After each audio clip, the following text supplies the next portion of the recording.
Signs of bad brake booster versus bad master cylinder symptoms and how to fix them. A hard brake pedal and a soft sinking brake pedal may feel like the same brake problem, but they usually point to two very different failures. One can mean your brake booster is no longer helping your foot. The other can mean your master cylinder is no longer holding hydraulic pressure. And replacing the wrong one can waste money while your brakes are still unsafe. So in this video, I'll show you how to tell the difference, what symptoms to look for, how to test each one, and what to fix before you waste money on the wrong part. The difference is, the brake booster helps your foot using engine vacuum to make the brake pedal easier to press, while the master cylinder moves brake fluid around. So when you press the pedal, the master cylinder pushes fluid through the brake lines to the calipers or wheel cylinders so the car can stop. So if the brake pedal is very hard, especially with the engine running, think brake booster, vacuum hose, check valve, or engine vacuum problem. If the brake pedal is soft, spongy, or slowly sinks toward the floor, think brake fluid, air in the lines, leak, or master cylinder problem. Starting with the brake booster. The most common symptom of a brake booster problem is a hard brake pedal. The pedal may feel like you need both feet to stop the car. You may also notice the engine idle changes when you press the brake, or you may hear a hissing sound near the brake pedal or booster area. In some cars, the brake pedal may feel normal for 1 or 2 stops, then become hard after the stored vacuum is used up. Before blaming the booster, check the vacuum hose first. Open the hood and locate the large round brake booster mounted near the firewall on the driver's side. A thick vacuum hose usually connects the booster to the engine or vacuum pump. Inspect that hose carefully. Look for cracks, loose ends, collapsed sections, oil damage, or a hose that feels brittle. Start the engine and listen for a hissing sound around the hose and booster. If the hose is loose, push it back firmly and secure it. If it is cracked, soft, collapsed, or damaged, replace it with the correct vacuum-rated hose.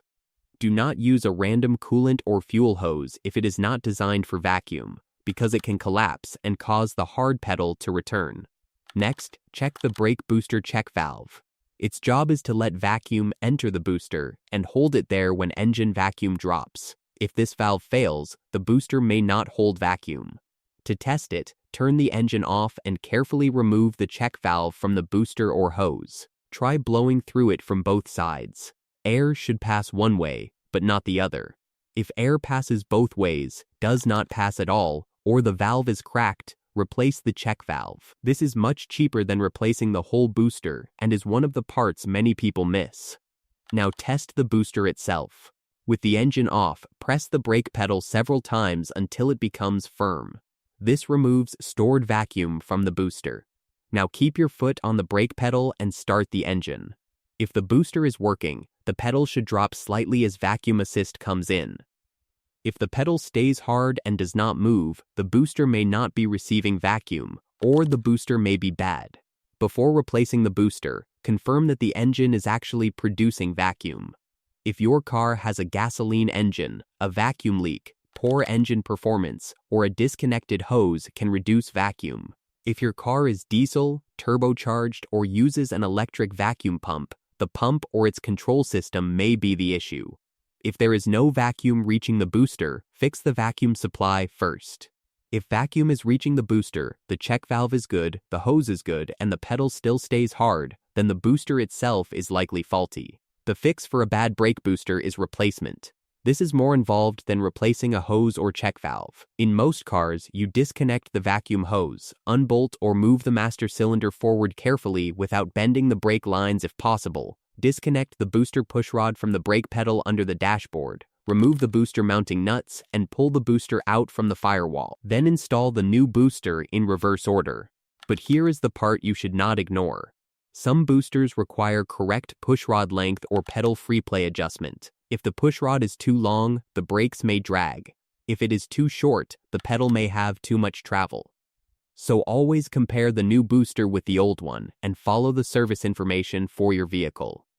Now moving on to the master cylinder. A bad master cylinder usually gives you a very different pedal feel. Instead of being hard, the pedal may feel soft, spongy, or slowly sink toward the floor while you are holding pressure. You may have to pump the brakes to get a firmer pedal. The brake warning light may come on, or the fluid level may keep dropping, but do not blame the master cylinder immediately. A soft pedal can also be caused by air in the brake lines, old fluid, worn brake hoses, leaking calipers, leaking wheel cylinders, ABS, hydraulic problems, or external brake fluid leaks. And if ABS warning light is on at the same time, scan the ABS system before replacing the master cylinder, because some ABS hydraulic faults can also affect how the brake pedal feels. And speaking of ABS light, I also have a detailed guide on how to diagnose ABS light and traction control light when they come on together. I'll leave the link to that video in the description box below and in the card on your screen. Start with the brake fluid reservoir, which is usually on top of the master cylinder. The fluid should be between the minimum and maximum marks. If the fluid is low, do not just top it up and move on. Low brake fluid usually means either that the brake pads are worn down or there is a leak somewhere in the system. Look around the master cylinder for wetness. Check where it bolts to the brake booster.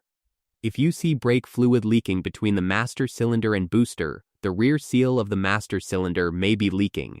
Then check the brake lines, calipers, wheel cylinders, ABS module area, and the inside of each wheel for wet spots. If you find an external leak, fix that leak first. That may mean replacing a brake line, caliper, wheel cylinder, hose, or fitting. After any hydraulic repair, you must bleed the brakes to remove air. Now do the sinking pedal test. Start the engine, press the brake pedal firmly, and hold steady pressure. If the pedal slowly sinks and there is no external fluid leak, the master cylinder may be leaking internally. If the pedal feels spongy but does not slowly sink, the problem may be air in the brake lines or old contaminated fluid. In that case, bleeding or flushing the brake system may restore a firm pedal. But if the pedal continues to sink under steady pressure, fluid flushing alone will not fix a worn master cylinder. The fix for a bad master cylinder is replacement, but bench bleeding is critical. Before installation, clamp the new master cylinder in a vise, add fresh brake fluid, connect the bench bleeding tubes, and slowly push the piston until no more air bubbles come out. Skipping this can leave you with a soft pedal even after bleeding the brakes. After bench bleeding, install the master cylinder, reconnect the brake lines, fill the reservoir with the correct brake fluid, and bleed the brake system in the correct sequence for your vehicle. Many cars are bled starting from the wheel farthest from the master cylinder, but some ABS systems require a scan tool or special procedure. Keep the reservoir full while bleeding, because if it runs dry, air enters the system again.